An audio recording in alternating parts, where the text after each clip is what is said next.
YouTube, it's Trudy here. Just coming in, I just wanted to talk about a few things. It's not time for an update yet, so I haven't weighed myself or anything like that. I've been talking to a couple of people here about my experiences pre-op and post-op. And so I was just coming in, instead of emailing all these people back, I'm just doing a video so I can answer all of these questions at once. Feel free to ask any more questions, guys. I will answer as much as I can, as often as I can, but with things getting a little busy here with school and all that kind of stuff, it's easier if I can just talk about it instead of spending a half an hour or an hour writing emails.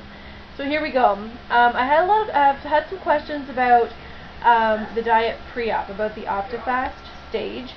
I had to be on the OptiFast diet for 2 weeks. That being said, I should have been on it for 3. When I started this journey, I was 359 pounds. My BMI was 52.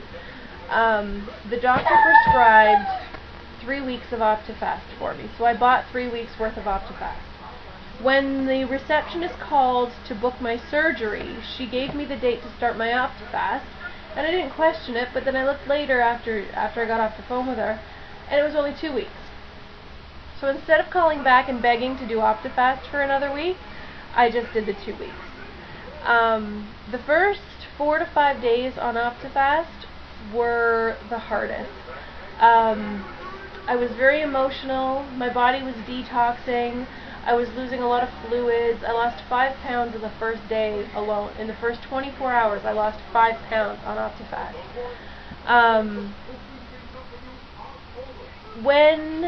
And I don't know if this is right, somebody can correct me if I'm wrong, I've been told that as you lose weight, your fat cells release or turn to estrogen, so moodiness is an issue.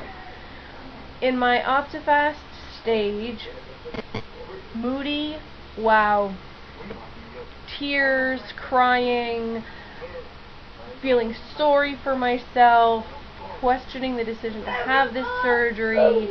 You know, the emotions were, you know, craziness. But that was probably the hardest part. The second hardest part was hunger.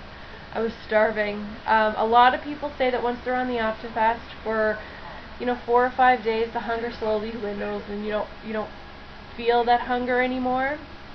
I did. Sadly, I did the whole way through. I was starving. I would have to go to bed early just to get myself away from the refrigerator. So instead of being left down here alone, because my husband would generally go to sleep before me, I would go to bed early so that the fridge wasn't near me. I wasn't tempted, and frankly, sleep was just a reprieve from the hunger. I did feel hunger the whole way through. For 2 days before surgery. So I did my OptiFast from Saturday, May 14th until Friday, May 26th. Anyway, so I was done the Friday night. Saturday and Sunday before surgery, I was on clear fluids only. No OptiFast. All I was allowed was water, black decaf coffee, black decaf tea, sugar-free Jello. You're allowed... No, was I allowed Jello at that point? No, I wasn't allowed Jello at that point. It was strictly clear fluid. You had to be able to see through it. And then nothing from midnight on the night before your surgery. I just tried to keep my eyes on the prize, keep my eye on what I was going for, because that 2 weeks for me was very overwhelming. Now, post-op, I had my surgery on a Monday. All I had that day was sips of water and sips of apple juice, if I recall correctly. I didn't have much that day. After surgery, I did not feel hunger. I did not feel hunger for probably about 10 to 11 weeks. I have to pause this. My phone is ringing. Hang on, I gotta see. I'll be right back. Sorry, guys. I'm back. That was actually the bariatric clinic calling to book my follow-up, my 3-month follow-up. They booked me an appointment for today for a follow-up and then didn't tell me about it. So I got a phone call saying, Trudy, you missed your appointment. Well, would have been nice if you would have told me about it in the first place. I've been really bad at my follow-ups, but I'll get to that in a minute. So I was talking about post-op hunger because I've been asked if I was hungry after surgery. Post-op, I did not feel hunger until about 11 weeks. I thought I was feeling hunger probably around the 3-week mark, but it's just healing and gas and that sort of stuff. What I thought I was feeling wasn't really hunger. So yes, eating is a chore. Eating was definitely something that I did strictly out of necessity. It wasn't done for any, before I used to find real pleasure in eating. I would really enjoy my food. I would eat even if I was full just because I liked the food. I really like what I'm eating, but I'll just keep eating it anyway, even though I'm full. Whereas post-op, and even now, eating is strictly for fuel. It's a necessity. It's something I have to do. I find myself saying a lot that, I really want to eat more of this. My head wants more, but my stomach, my pouch, does not. What else have I been asked here? Oh, about the pureed food stage, if that was difficult when I'm liquefying meat. Honestly, I didn't liquefy my meat very much. I found that the meat, I would chop it up in the like a bullet, but it's not a bullet, but anyway, I would chop it up in that until it was the consistency of, and I hate to use this, but sort of like cat food. It was still chunky, and I used my teeth. I just chewed it and chewed it and chewed it to the point where it would just go down on its own, where basically I didn't have to force it, I didn't have to swallow it. So the meat thing during the pureed stage wasn't that bad. Little tip, never ever put mashed potatoes, never put potatoes in the whizzer, in the bullet. They turn into goop, and they don't. So just mash your own potatoes. I had a lot of baby food vegetables at that stage. At that stage too, I would eat things that I didn't have to particularly mash up myself. So I would have Greek yogurt, and I would mix vanilla and Splenda in it to make it taste better, because I don't like the tartness, that heavy tartness of Greek yogurt. Refried beans, I would have refried beans, and I would just put a spoonful on a plate with a little bit of taco sauce and a little bit of a cheese slice, and put it in the microwave, and that would be my pureed food. What else did I eat at that stage? I don't remember. And honestly, after the pureed stage, I got a little more experimental with food. But I recommend be very careful with your stages. Follow the directions that your hospital gives you to the letter, because it will make a huge difference in how you heal. You'll just have an easier time. And so I know it's really hard, because you're going to be on liquid diet from 2 weeks before surgery at least. Some people more, some people up to a month. So you're going to be on a liquid diet for 2 weeks before surgery. And then you're going to be on these different stages of diet for 6 to 7 weeks after. So you're not going to be eating real solid food for a good 2 months. And if I got caught up in that before surgery. I got my brain caught up in that before surgery, and it was really hard to sort of think about. But if you just do it one stage at a time, like I had to do the Optifast 1 day at a time. I couldn't think of 2 weeks. I couldn't think of 2 days. I couldn't think of, tomorrow. I just had to wake up in the morning and say, okay, I can do this today. Because I was so overwhelmed at the thought of doing it for 2 weeks. And the thought of having no food basically for 2 months was hard. I've been asked about swallowing pills post-op. My only pill that I have to swallow is a thyroid pill, which if anyone else is on thyroid pills, they are teeny tiny, so it's really not that hard. I take regular Tylenol, and I had been breaking them. I've got a pill splitter, so I had been splitting them, but I found that they were harder to swallow split than they were whole. When I swallowed them split, I could feel because they jagged edges now, I could feel it going down my throat, and it made me want to gag. So I just take them whole, and I haven't had any problem. I would not venture anything more than a Tylenol, which is, I don't even know how big a little Tylenol is, but, and when I have to take 2, I wait about 5 minutes between them. I don't know if I have to do that. That's sort of a comfort thing for me. I just feel a little safer if I wait 5 minutes between taking the 2 pills together. I've been asked also about vitamins. The vitamins that I take a chewable multivitamin once a day. I take a chewable calcium twice a day with the vitamin D in it, and I take a chewable iron because I've sort of always struggled with iron a little bit, so I thought I'd better be on the safe side. So I take a chewable iron, but I have to space all of them out. So post-op, you're going to have to worry about spacing all these pills out.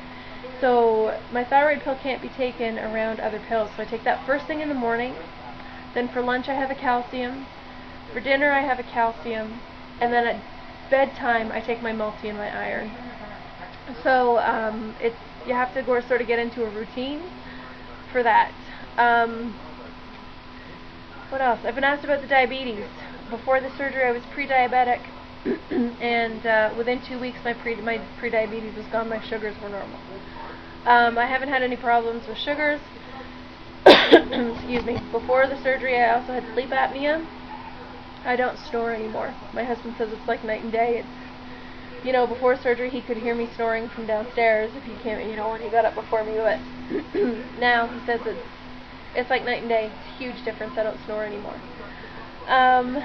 Let's see, what else have I been asked here? Sorry guys. What do I eat now? Have my tastes changed? My tastes are getting better. But right after post-op, after being on such a restricted diet for so long, for 6 or 7 weeks after surgery, and eating a very bland diet, really, I did find that my tastes changed a bit. So I was not able to handle overly salty foods, overly strong coffee, overly spicy foods, but it's getting better. It's taking time, but it is definitely getting better. So my tastes haven't changed all that much. Now, it's definitely getting better. I don't dislike foods that I used to like, or vice versa. So my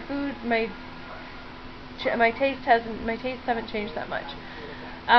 What do I eat now? I eat normal food, but I'm very careful with the sugar content. I don't eat much sugar, if any at all. I'm very conscious of that. I eat very low-fat foods. I don't eat things like pizza, burger. Well, no, that's a lie. I do eat burgers, but I get the little sliders. I buy the little sliders and the little buns. So if I have a bun, on the odd occasion where I might have a bun, that's what I'll have as a little slider. I'm eating a lot of chicken and salad, and I was so happy. I missed salad, strangely enough, when I was on that pre-op diet, even the post-op diet. I craved salad. Of all the things in the world, I wanted salad, a nice big one. So now I eat salad, but my portion sizes are minuscule. I'm just going to give you a little, let me see this. This, is the size of plate that I use. It's a little bigger than a bread and butter plate. So it's just a small dinner plate, and I don't fill this. I put, maybe a little bit of meat in one corner, a little bit of a veg in the other, and my starches are always last, so potatoes, and I generally don't get to that. I don't usually get to the potatoes or the rice or whatever. So I eat my meat first, veg second, starch last. For lunch every day, like for breakfast in the morning, I might have a little bowl of Rice Krispies with some fruit on it. I should really be eating more protein in the morning though. I've sort of slipped. I was eating eggs in the morning, and I'm just sick of eggs. My God, I never thought that would happen. I'm sick of them. So I need to find a way to get more protein in the morning. For lunch, I generally have a sandwich of some sort, but it's a half a sandwich. So I use one piece of bread, generally whole grain bread, and put some meat and cheese and fold it, and that's my sandwich. Or, I'll just have, a salad with some tuna and cheese on it, or, some low-fat dressing, or I don't go out of my way to buy low-fat dressing because I use so little of it anyway. It doesn't make that big a difference. And dinner, same thing. I just make sure I have my protein first, whether it be, some sort of fish or shrimp or chicken. I'm afraid of steak because it's very hard to chew. But, I'm getting there slowly but surely.